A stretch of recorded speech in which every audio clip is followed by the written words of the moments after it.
मनु जी महाराज और माता शत्रुपा की संतान है, इसलिए तो हम और आप मनुष्य कहलाने के अधिकारी हैं। चाहे कोई मुस्लिम हो, चाहे हो क्रिश्चियन, चाहे और कोई दूसरे धर्म पंथ का व्यक्ति हो, हम और आप सबके सब श्री मनु जी महाराज की औलाद है, क्योंकि नर सृष्टि का जन्म ही इन्हीं से हुआ है। बात को प्रमाण करने के लिए रामायण की चौपाई उठाइए, मानस बालकांड। जय हो, तालियों के साथ, मस्ती के साथ बोलना।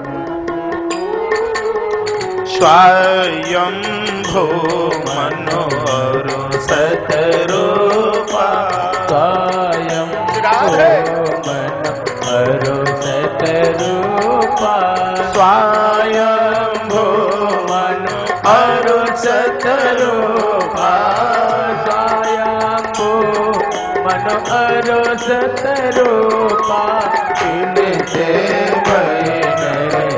रहते अनूपा, इनसे रहते अनूपा, इनसे रहते अनूपा, जिनसे रहते अनूपा। इन्हीं के द्वारा नर सृष्टि का अतिक्रम है महाराज आगे की तरफ चला, उपक्रम आगे की तरफ चला है। इस प्रकार से आगे की वंशावली आपने श्रीमद् भागवत के माध्यम से कई बार सुनी है। सौनक ऋषियों ने महात्मा सूत जी को प्रश्न किया है, आप ये बताइए कि भगवान काशी में रहे तो हमने सुना है कि कैलाश पर कैसे चल के आए?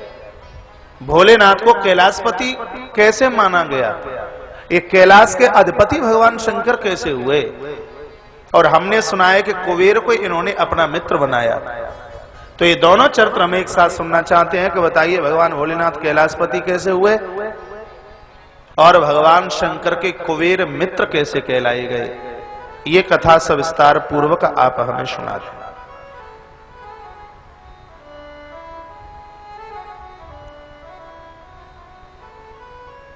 निश्चित रूप से हम और आप बड़भागी हैं, क्योंकि कैलाश की कथा श्री शिव महापुराण के माध्यम से सुनने के लिए जा रहे हैं।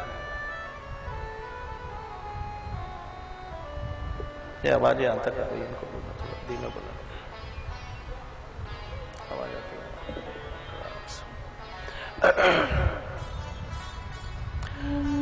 बताया गया कि आशीद कांपल नगरे सोमयापी कुलोद्भवा, एक कांपल नाम का नगर है और यहाँ पर एक ब्राह्मण रहते हैं जिनका नाम है यज्ञदत्त दीक्षित। परमात्मा के परम भक्त हैं। जिंदगी का एक भी दिन ऐसा नहीं निकला कि बिना यज्ञ किए हुए इन्होंने जल भी पिया हो। बड़ी सुंदर कथा में प्रवेश कर रहे हैं, ध्यान से सुनेंगे। ब्राह्मण का नाम है यज्ञदत्त दीक्षित। इनका नियम है जल भी तब पीते पहले यज्ञ करते हैं। कथा ब्राह्मण यज्ञदत्त दीक्षित की नहीं, कथा ये मेरी और आपकी है। जीवन में कोई न कोई ऐसा संकल्प होना चाहिए जिसके ऊपर हम गर्व कर सकें कि हमारे जीवन का ये सर्वोच्च संकल्प है, इसके बिना तो हमारे दिन का आरंभ भी नहीं होता। आज की कथा में से संकल्प लेके जाइए कि चाय बाद में पिएंगे, गंगा जल का आचमन पहले करेंगे। आज की कथा में से नियम लेके जाइए, कप दर्शन बाद में करेंगे, पहले कर दर्शन करेंगे। नहीं तो जागते बाद में रिंकू की मम्मी को आदेश पहले देते हैं, एक कप कड़कड़ चाय।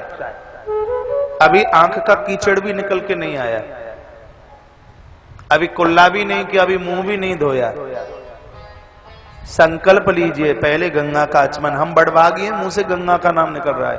गंगा गंगेत ब्रूयातम, मां तो गंगा का आचमन तो बहुत दूर की बात रही, सिर्फ उच्चारण हो जाए।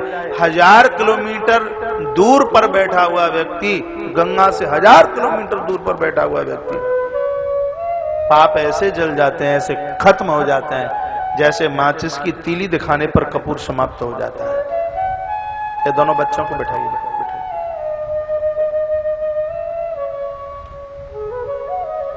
संकल्प कीजिए कि नित्य मंदिर में हम जाएंगे। इस संकल्प कीजिए नित्य बिल्वपत्र चढ़ाएंगे। संकल्प कीजिए कि गोपाल जी का अभिषेक नित्य करेंगे। वो क्या जिंदगी है जिस जीवन में कोई न कोई संकल्प नहीं है। और ध्यान रखना, ईश्वर से पहले उन लोगों की पूजा होती है परमात्मा के निमित्त जिनके जीवन में कोई न कोई संकल्प होता है। जगत में उनको कोई पराजित नहीं कर सकता। प्रमाण है मानस का, देखिए राम जी से पहले श्री भरतलाल जी का वंदन पूजन गोस्वामी जी ने किया। प्रणवं प्रथम भरत के चरना, क्योंकि जास नेम व्रत जाई न वरना। मैं राम जी से पहले भरत को प्रणाम इसलिए करता हूं क्योंकि भरतलाल जी के जीवन में वो नियम व्रत संकल्प हैं कि ये गोस्वामी जिनका वर्णन नहीं कर सकता।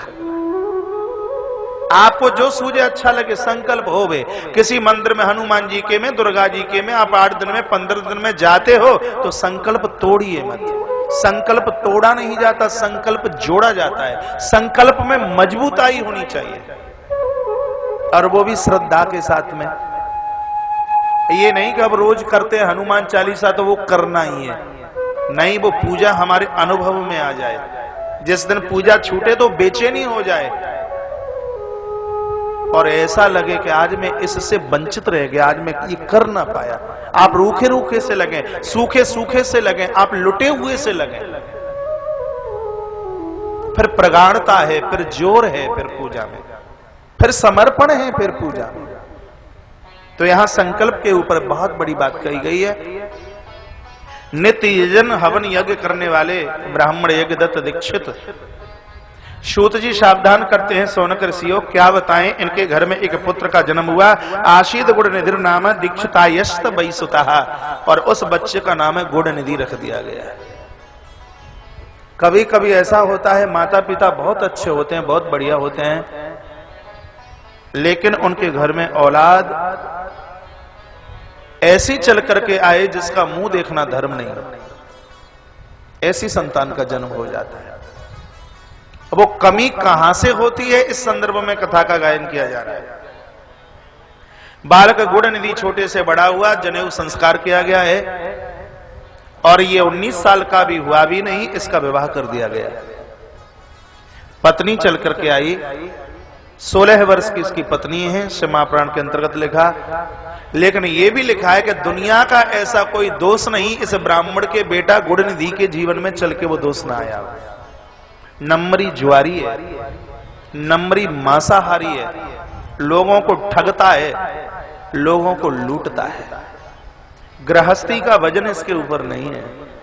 और हम तो बहुत बार कहते रहते हैं, यदि माता पिता कोलू के बैल बन करके जीते रहोगे तो बच्चे निकम्मे हो जाएंगे, कुछ करने को तैयार नहीं होंगे। इनके कंधों पर वजन आने दीजिए, इनको भी तो पता लगे कि किन्हीं बच्चों के हम पापा और हम मम्मी हैं। सूखे पापा मम्मी बनने से काम ना चलेगा, इनके कंधों पर थोड़ा सा वजन चल करके आए। नहीं तो वर्तमान समय के बच्चे सोचते हैं सरकारी हैंडपंप का पानी और पापा की कमाई, जितना लुटा लो उतना ही फायदा है। ये तो कदर उसकी करते हैं जो 20 नाखूनों से कमाए। पिता को अपने पांडित कर्म से फुर्सत नहीं है और एक ही बेटा था, सो माता ने लाड़ प्यार के साथ में अपने सिर के ऊपर बिठा रखा है। छोटा था तब से उसके ऊपर ध्यान न दिया, अब 19 साल का हो गया, अब बात मानेगा।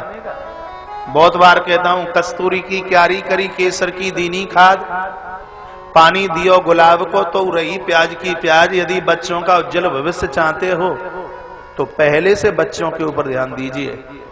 आपके पास संपत्ति करोड़ों की हो, यदि संतान लायक नहीं है तो आप बिल्कुल खाली हैं, रिक्त हैं, आपके पास कुछ भी नहीं है। महाराज दशरथ अयोध्या के राजा हैं, इसलिए इनकी वैल्यू नहीं है। तो महाराज दशरथ के घर में राम जैसा बेटा चल करके आया है, इस पिता की वैल्यू इसलिए है, इसलिए वैल्यू है इनकी। संतान लायक है, आपके पास सब कुछ है। पूर्व की कथाओं में भी मैंने बहुत बार कहा है कि संपत्ति भले ही बच्चों को कम दे देना चलेगा, लेकिन संस्कारों में कोई कमी मत छोड़ना। ये कथाएं तो हमारा बहाना है, हमें तो अपने वाक्यों से संस्कार की फसल उगाना है। आवश्यकता संस्कारों की है। बच्चों को सुंदर संस्कार दीजिए, बढ़िया संस्कार दीजिए, तब लगे कि नहीं बच्चों के आप मां हैं, आप पिता हैं। आप बच्चों से लाड़ दुलार कीजिए, मना कौन करता है, लेकिन आंख में करंट ऐसा हो कि एक बार आंख तिरछी हो जाए तो बच्चे की हिम्मत नहीं है कि पाम आगे रख दे। और ऐसे बच्चों को श्रवण के रूप में देखा जाता है। हिंदुस्तान की माटी श्रवण कुमार को जन्म देने वाली माटी है। आज रविवार की छुट्टी है, बच्चे भी मेरी बात सुन रहे होंगे। बालक अपने जीवन में वो करें जिससे माँ बाबू जी का यश बढ़े, उनका मान बढ़े, उनका गौरव बढ़े, उनका सम्मान बढ़े। आज माता रोती रोती अपने पुत्र गुणनिधि के पास आई और कहा, बेटा तेरे पिता का देख कितना बड़ा नाम है, तुम्हारे पिता के बिना तो समाज का कोई काम भी नहीं चलता। ऐसे पिता का पुत्र बनने का गौरव तुम्हें मिला। पुत्र तू छिप छिप करके जुआ खेलता रहा, घर का पूरा सामान तूने बेच दिया, गृहस्थ आश्रम को तूने स्वीकार किया है। बेटा यदि तू कमाएगा नहीं तो काम कैसे चलेगा। सो मां के ऊपर तिरछी आंखें दिखा दी उसने। मां सहम गई। मां ने बहुत समझाया, लेकिन बेटा एक भी बात मानने को तैयार नहीं है। जब जब पिताजी आकर के पूछें यज्ञदत्त के पुत्र कहां है, मैया बोल दे कि मंदिर में बैठ करके पूजा कर रहा है। और जिसने कभी मंदिर का दर्शन भी नहीं किया, प्रतिमाओं के बारे में कुछ जानता भी नहीं है, लेकिन माताएं बड़ी भोली होती हैं। बच्चों को कोई डांटे फटकारे सामने आ जाती हैं, कहते मुझे मार लीजिए, लेकिन बच्चों को कुछ नहीं कहोगे। मुझे पूछिए कि 9 महीने मैंने कैसे कष्ट सहन किया है अपने पेट में रखकर। मां बोल देती है। करुणा को हाथ पांव मुंह नाक लगा दिए जाएं तो उसका सार मां होगा। आप दुनिया के कर्ज से ऋणित हो सकते हो, लेकिन इस मां के ऋण से आज तक कभी कोई ऋणित नहीं हो पाया। इसका तो वो सदैव ऋणी है। गुरु ऋण से, पितृ ऋण से, खानदान के ऋण से आप मुक्त हो सकते हैं। मां के ऋण से आप कभी मुक्त नहीं हो सकते।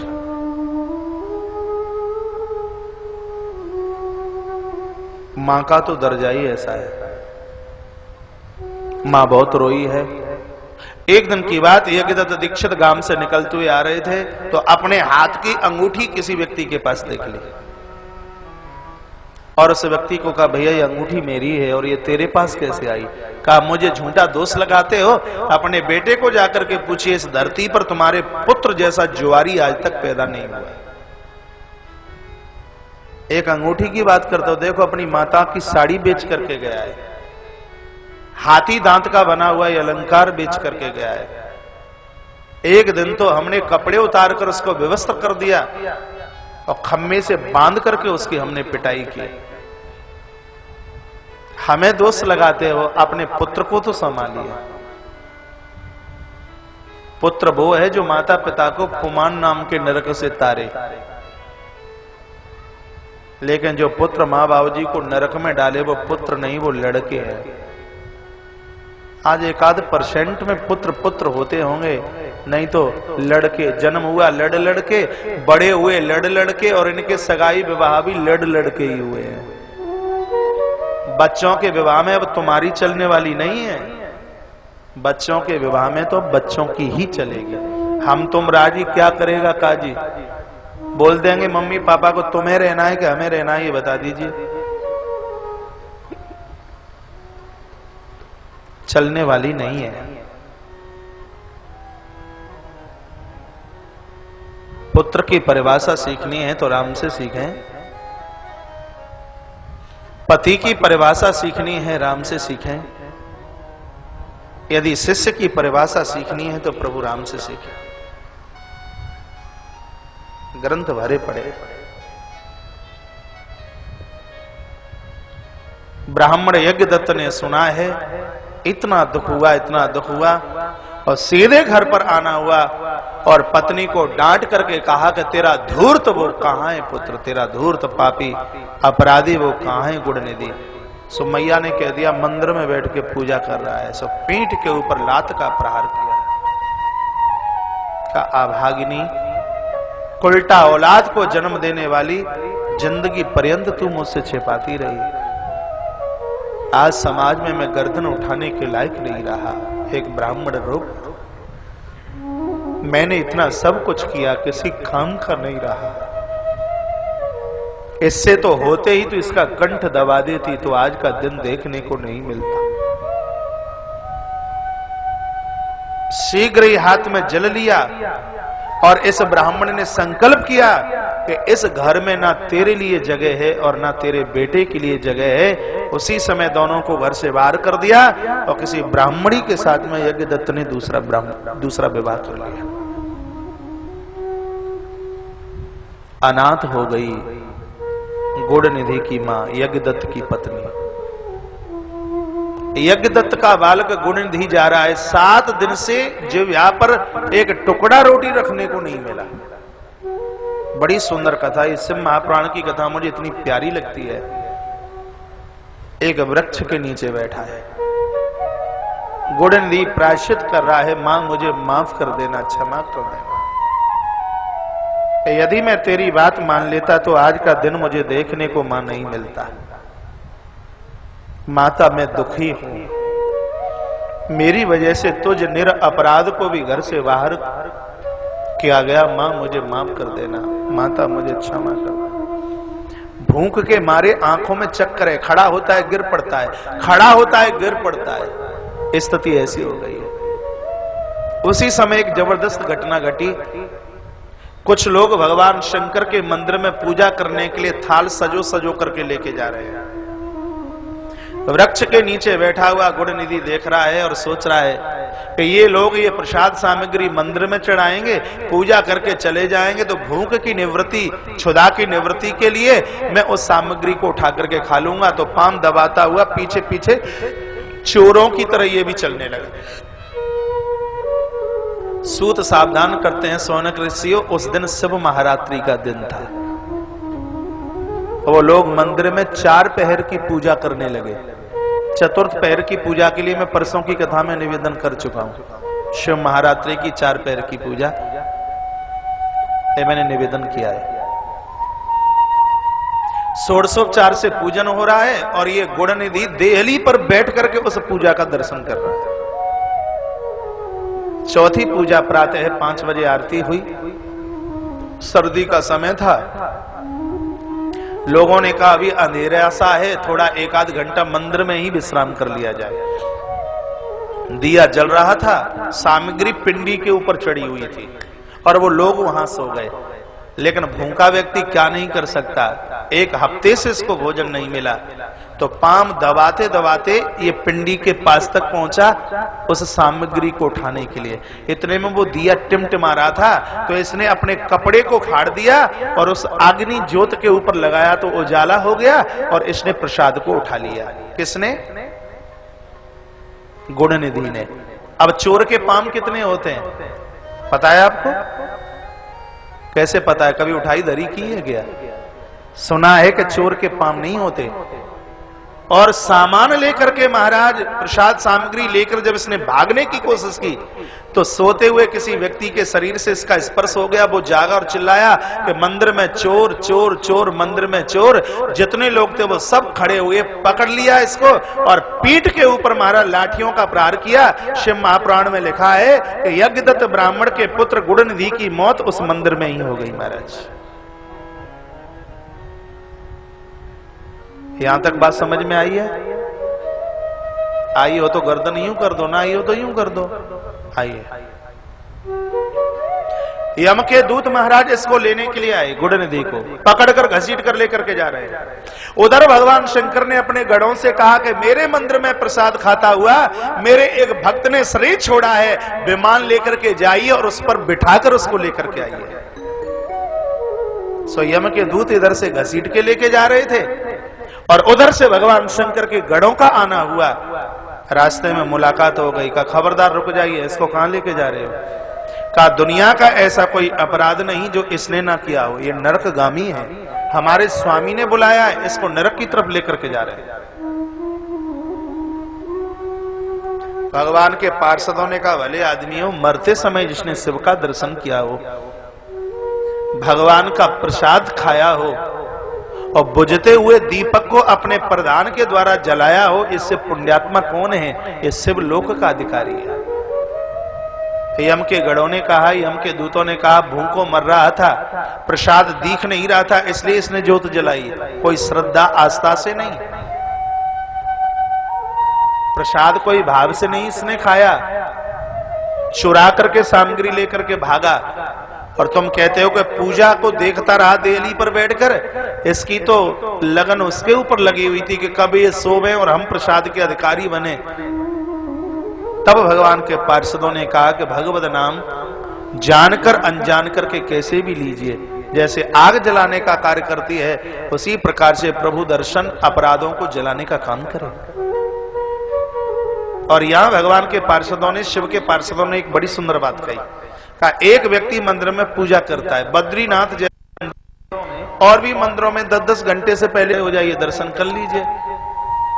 संतों ने कहा कि एक व्यक्ति 5100 रुपए की रसीद कटा के प्रभु का दर्शन करता है और एक पंक्ति में खड़ा हुआ, लाइन में लगा हुआ है, सिर्फ उस पूजा का दर्शन कर रहा है। 5100 की रसीद कटाकर उसको जितना पुण्य मिलने वाला है, पंक्ति में खड़ा हुआ व्यक्ति जो देख रहा है, उतने पुण्य की प्राप्ति उसको ऑटोमेटिक अपने आप हो गई। इसने पूजा का दर्शन किया है, इसलिए पुण्य का भागीदार है, पुण्य का भागीदार है। इतने पर भी यम के दूत माने नहीं है, तो थोड़ी तुड़ाई पिटाई कर दी गई है। तत्पश्चात भगवान शंकर के पार्षद गुड़ निधि को लेकर के चले हैं और भगवान शिव के धाम की तरफ चले तो माता जगदम्बा और भगवान शंकर आरती का थाल लिए हुए, पुष्पों की माला लिए हुए देहली पर खड़े हुए थे। जैसे ही गुड़ निधि आया, कंठ में माला डाली गई है, आरती उतारी गई है, भगवान ने गुड़ निधि को उठाकर अंक में लगा लिया, छाती से लगा लिया और कहा बेटा, जो मेरे ऊपर चढ़ा हुआ प्रसाद स्वीकार करते हैं और मेरी पूजा को देखते हैं, जो मुझे दीप दान करते हैं, वो तो मुझे मेरे प्राणों से ज्यादा प्रिय है। तुमने मेरा प्रसाद लिया है, तुम मुझे अतिशय प्रिय हो, पुत्र मुझे अतिशय प्रिय हो। इधर यम के दूत यमराज के पास पहुंचे।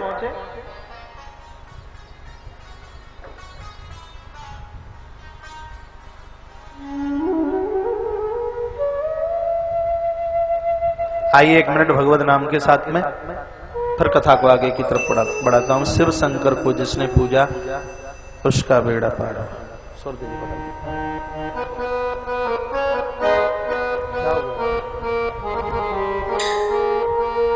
दोनों हाथ ऊपर।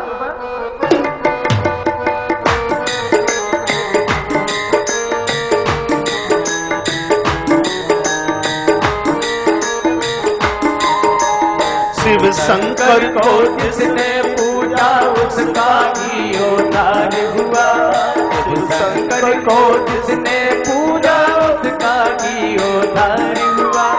अंतकाल को भवसागर से उसका बेड़ा पार हुआ। बोल शंकर की पूजा करो,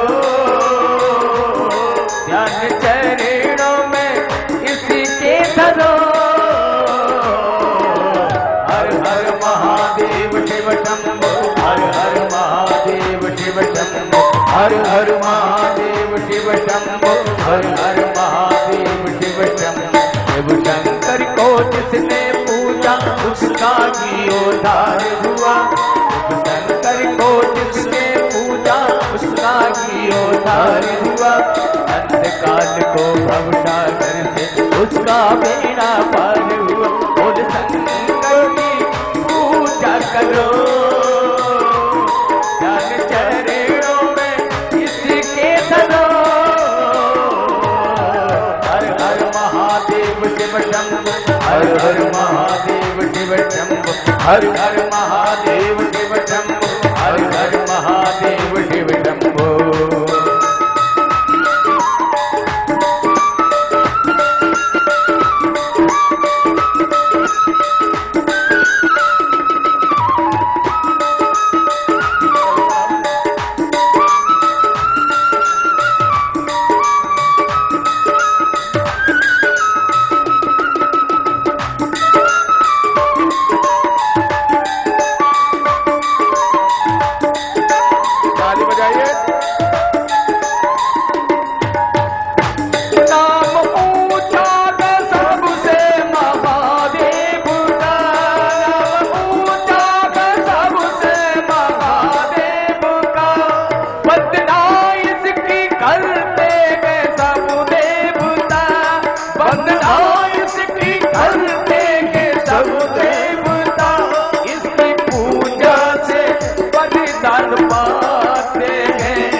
हर हर महादेव शिव शंभो हर हर महादेव शिव शंभो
हर हर महादेव शिव शंभो हर हर महादेव शिव शंभो शिव शंकर को जिसने पूजा उसका ही उद्धार हुआ शिव शंकर को जिसने पूजा उसका ही उद्धार हुआ अंतकाल को भवसागर उसका बेड़ा पार हुआ बोले शंकर की पूजा करो जान चरणों में इसके दरो